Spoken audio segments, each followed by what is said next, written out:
Hi, I'm Hugh Halter, co-author of The Tangible Kingdom.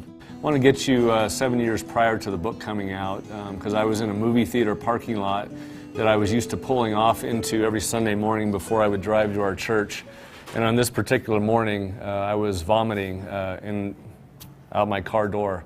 It had happened quite a bit, and I'm not sure looking back if that's normal for most pastors, but it had become normal for me to need at least an hour in that parking lot every Sunday just to get up enough energy or mojo to want to show up to the church. It was a beautiful church. We started it 3 years prior to that experience, and it seemed like most of my life was spent with people outside of the church and people coming to faith and not doing a lot of church stuff. And then eventually it just formed into kind of a beautiful community of people. But eventually a lot of other Christians joined into that, and found myself, for whatever reason, not feeling like I was in my element anymore.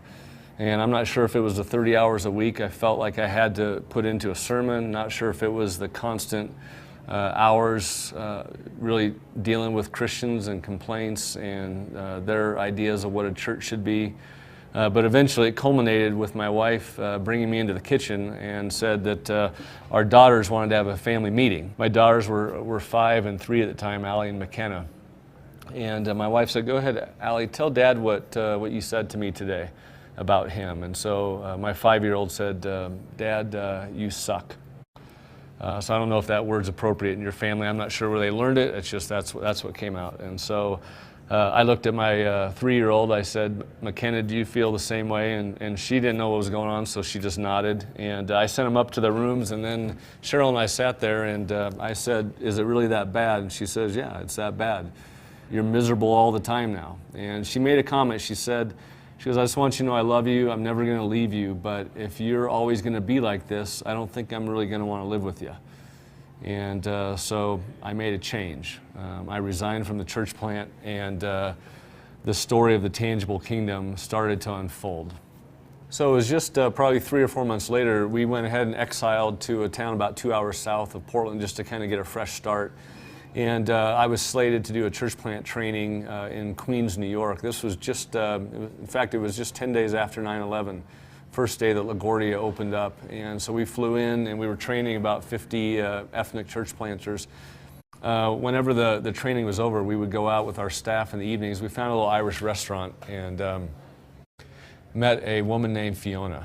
And outside of my daughters and my wife, I look back, and this woman probably had the most influence on my life of anybody ever. And Fiona was just a waitress. And after the first evening, she asked us why we came back. We said, "Well, we're doing some training." And she said, "Well, who are you training? What are you doing?" And at that point, I was still a little bit jaded from leaving our church plant. I really didn't want to talk to anybody about God. And so I said, "Fiona, we're here training leaders." And she said, "So what type of leaders?" I said, "Well, nonprofit leaders." And she kept pushing it. Eventually I said, "Fiona, look, here's the deal. We're here training pastors how to start new churches." And her whole face changed, and she looked almost angry, and she said, "So why would you help people start new churches?" And I said, "I catch a little attitude there. Is there something that has happened to you with church?" And she went on to basically tell me about her experience growing up in Belfast, Ireland, about her 2 friends that had been killed in Protestant Catholic skirmishes. I heard later that in her era of growing up in the Catholic Church, 1/3 of all the kids that went through the school system in Ireland were sexually abused in the Catholic system. And so she just began to kind of spill a lot of venom. And so then she posed the question again, "So why would you help people start more churches?" And I knew I couldn't talk to her about church. I knew I couldn't talk to her about Bible verses. I couldn't drop some 4 spiritual laws on her. And so I started to sort of make up some stuff that I had read in the Bible. And I sort of made it up because I never remembered hearing a pastor teach me about the kingdom. I just had read so much about it. So I said something like this. I said, "Fiona, that's kind of why we're trying to help pastors rethink church, because we believe that Jesus coming to earth was essentially about getting rid of, removing, fighting, changing everything that you've hated about religion. In fact, I said Jesus probably would have been the most non-religious person you'd ever met. And so I think churches should be completely different than maybe what you've expected it could be. And so I started to just talk about the kingdom to her. And strangely, she seemed interested in that. And the second night we came back, and when we sat down, she said, "So tell me a little bit more about the kingdom."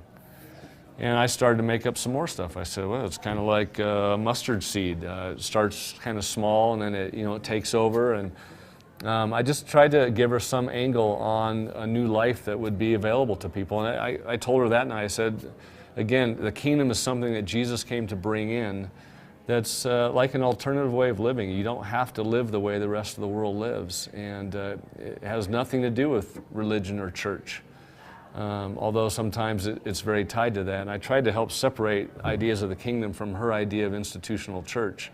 And she seemed like she was really sort of buying it. And a couple more nights went by, and the rest of our staff flew home. And I had the evening free, and I was about to go to bed, but I decided I think I'm going to go say goodbye to Fiona. And so I walked into this restaurant, and it was very loud, crazy environment because the Yankees were in the playoffs. And over all that noise, I heard Fiona's voice, and I heard her say, "That's the dude. That's the guy I was telling you about. You've got to hear how he talks about God."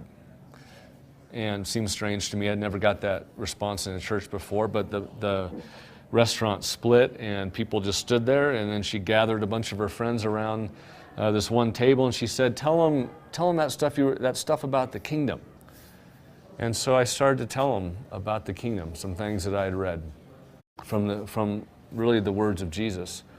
And I noticed that every one of her friends, there's about 15 of them, all were very interested in the kingdom. And so we just sat around that night, and they let me actually close up the restaurant with them, and I was washing dishes, and we just kept talking about life and God, and I had to catch a flight really early the next morning, and so I left the restaurant at about 4:30, 5 o'clock in the morning. The sun was just coming up. It was just right after a very tragic 9/11 event, and so it was a very serious, somber time.